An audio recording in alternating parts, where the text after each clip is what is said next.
So I think that the best way to describe Dr. Cornel West is that he's just a straight up badass. Now, he went on Anderson Cooper's show on CNN to talk about the George Floyd protests that are going on. They're going on everywhere. It's pretty much nationwide at this point. It's one of the craziest things I've ever seen. So, what you guys are going to be seeing here is a masterclass, an amazing clip by Cornel West, and it's a way to really get all of your points across without being a hypocrite. So go ahead and check this out and watch it in its totality. George, where it is so clear it is a lynching at the highest level. Nobody can deny it.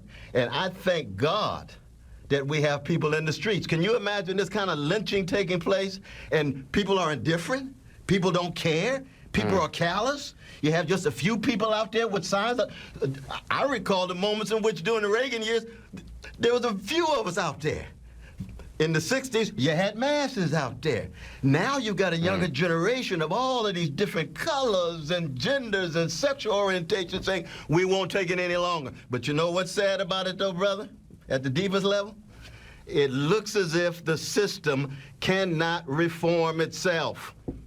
We've tried black faces in high places. Too often our black politicians, professional class, middle class, become too accommodated to the capitalist economy, too accommodated to the militarized nation state, too accommodated to the market-driven culture tied with celebrity status, power, fame, all of that superficial stuff that means so much to so many fellow citizens. And what happens? What happens is we got a neo-fascist gangster in the White House who really doesn't care for the most part. You got a neoliberal wing of the Democratic Party that is now in the driver's seat with the collapse of Brother Bernie, and they don't really know what to do because all they want is show more black faces, show more black faces. But oftentimes these black faces are losing legitimacy too, because the Black Lives Matter movement emerged under a black president, black attorney general, and black Homeland Security, and they couldn't deliver. You see? So that when you talk about the masses of black people, the precious poor and working class black people, poor and working class brown, red, yellow, whatever color, they're the ones who are left out and they feel so thoroughly powerless, helpless, hopeless, then you get rebellion. And we've reached the point now, it's a choice between nonviolent revolution. And by revolution, what I mean is the democratic sharing of power, resources, wealth, and respect. If we don't get that kind of sharing, you're going to get more violent explosions. Now, the sad thing is that this neo-fascist moment in the White House, you got some neo-fascist brothers and sisters out there who are already armed. They show up there at the U.S. Capitol, and they don't get arrested. They don't get put down. Well, the president that's the extraordinary thing. You see what I mean? You have these white weekend warriors showing up as if they're former special forces ops when they're not, busting into the State House, and the president praises those people, and yet everybody else is a thug to the president. He quotes, a white sheriff from the South in, I guess it was 67 or maybe 68. I mean, if you wrote that in a movie, people would say there's no way the president of the United States would quote a Southern sheriff on the night that a great city in this country is seeing, people in the streets. I mean, that's exactly right. But keep in mind, though, brother, also, I guess he is being true to himself. He's being true to himself. He's saying what he really feels in his soul. You see what I mean? But see, we have to recognize too, because I know, like Tupac Shakur, I got some thug in me. I know I've got some gangster in me, and as a Christian, I got to fight it every day. What does that mean? That means we have to call people who they are. A neo-fascist thug in the White House calls my brothers and sisters in the street thugs. So that then the question becomes, how do we keep alive moral, spiritual standards, keep alive, stand in contact with the humanity of all of us across the board, but recognizing we're living in a moment of massive economic, what is capitalist economy? Failure when it comes to delivering the needs. The nation state, failure to protect. Critical criminal justice system, failure to be fair, you see. And the only response we have is Samuel Beckett, my brother. Try again, fail better. Try again, fail better, because white supremacy is going to be around for a long, long, long, long, long, long, long, long time. Try Don't get again. surprised if this happens again. Try again. Try again. You know the What is great it? moment in. Try again, fail better. That's Try the again, blues fail line again, of our fail better. Irish brother. But the question is, we must fight. Even in a moment in which we have a failed social experiment, we must fight, and we must have an anti-fascist coalition against what's going on in the White House Republican Party. We have to tell the truth about the milquetoast, cowardly activity too often that we see among the neoliberal wing of the Democratic Party, and we must be critical of ourselves in terms of keeping alive the highest moral and spiritual standards of Martin Luther King Jr. and Fannie Lou Hamer and Ella Baker. And you see it at work in the soul of Brother George Floyd's family.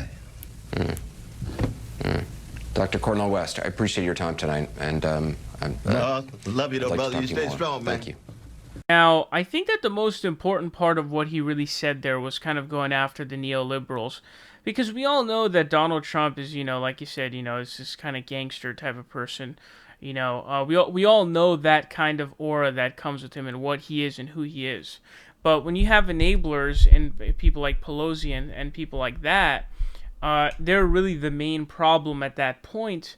And so the neoliberal establishment is really the biggest thing standing in the way of being able to really sort of destroy the Trumpian movement. And this attempt at going back to neoliberalism every 4 years doesn't really pan out in any real way into stopping Trumpism and the ideology that comes with him. And so, when you talk about how the neoliberal establishment has failed us big time, it's a really big deal. And honestly, when it comes to the conversation about black politicians, when you think about a lot of the prominent black politicians, you think about someone like Jim Clyburn. Jim Clyburn's taken about $1 million from the pharmaceutical industry, Big Pharma. He massively outraises from Big Pharma, compared to his counterparts. Complete and utter sellout, total fraud. Cory Booker, same thing. He voted against an amendment that Bernie Sanders had proposed that would have allowed America to import drugs from Canada because they cost like 1/3 of what they do here. So he wanted to import them. Cory Booker did what? He voted against it. He voted against that amendment, and it's because, hey, look, he's getting a bunch of money from Big Pharma. Kamala Harris didn't prosecute Steve Mnuchin because she donated to her, campaign. So, all of these different, politicians, that Barack Obama, one of the biggest scammers of all time, dude, ran as FDR, turned out to be Bill Clinton, you know what I mean? So, total, frauds. And so these candidates are just not good candidates that are being picked, who are the black politicians. Now, Cornel West's assessment seems to be that these black politicians are, they come in, good and pure, but then they get compromised. I'm not so convinced about that. I think they come in as straight up I think that they come in straight up as sellouts, and I think that they are just sellouts from day one. So I think the idea that they come in progressive but get co-opted, I don't think is really true. I actually disagree with that. I think they just come in, they lie, and I think that is what they do.